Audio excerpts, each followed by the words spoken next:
ঈদের মার্কেট করেননি এবার? মার্কেট হ্যাঁ, গরিব মানুষের কি মার্কেট? বাচ্চার জন্য মার্কেট করেননি? না।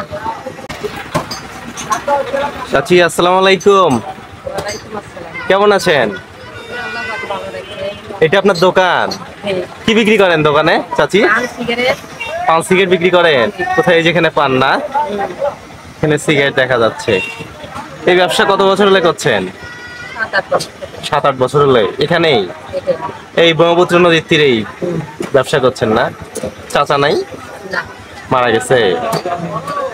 হ্যাঁ, মারা গেছে। কত বছর হলো?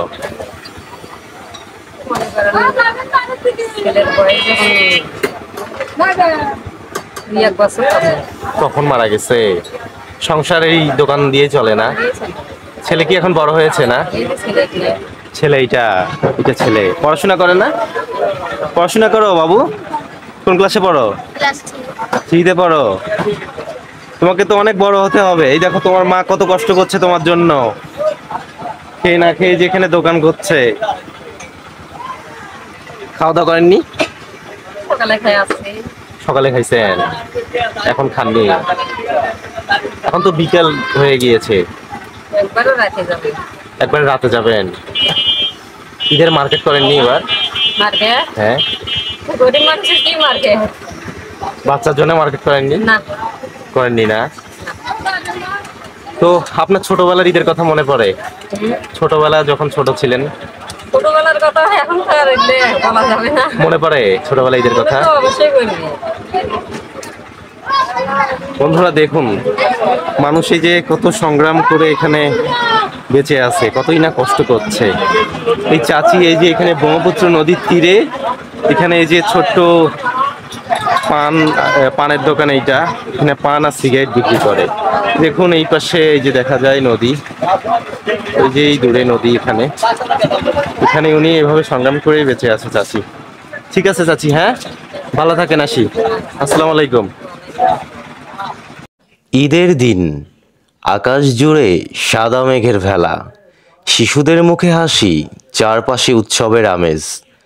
আমি বেরিয়েছিলাম একটু ঘুরতে, সোজা পাড়ি জমালাম ব্রহ্মপুত্র নদীর তীরে। নদীর পাশে বসে মনটা জিরিয়ে নিচ্ছি। হঠাৎ চোখে পড়ল এক কোণে বসে আছেন একজন মা, সামনে কয়েকটা পান সাজানো। ঈদের দিনেও তিনি বসে আছেন পান বিক্রি করতে, চোখে শুধু ক্লান্তির ছায়া। আমি এগিয়ে গেলাম, কথা বললাম তার সঙ্গে। বললেন তার স্বামী মারা গেছেন বছর খানেক আগে, ছোট্ট একটা ছেলে আছে, সব কিছু নিয়ে বেঁচে থাকার একমাত্র কারণ এখন সেই। এই ঈদে নিজের জন্য একটা নতুন জামা তো দূরের কথা, ছেলের জন্য একটা পাঞ্জাবি পর্যন্ত কিনতে পারেননি। ঈদ কিসের, গরিব মানুষদের ঈদ আছে, বললেন একরাশ দীর্ঘশ্বাস নিয়ে। সকালে একটু খাইছি, রাতে দেখি কিছু হয় কি না। চারপাশে এত আনন্দ, এত হাসি, কিন্তু এই মা, তিনি যেন ঈদের বাইরে দাঁড়িয়ে থাকা এক নীরব প্রশ্নচিহ্ন। এই ঈদের দিনে এই নদীর পাড়ে দাঁড়িয়ে বুঝলাম, সব মানুষের জন্য ঈদ একরকম নয়। এই গল্প আমাদের চোখ খুলে দেয়। আমরা যারা প্রতিটি ঈদে নতুন জামা, নতুন খাওয়া নিয়ে উচ্ছ্বসিত হই, তাদের পাশে দাঁড়িয়ে থাকা কোনো মায়ের দিকে কি আমরা তাকাই?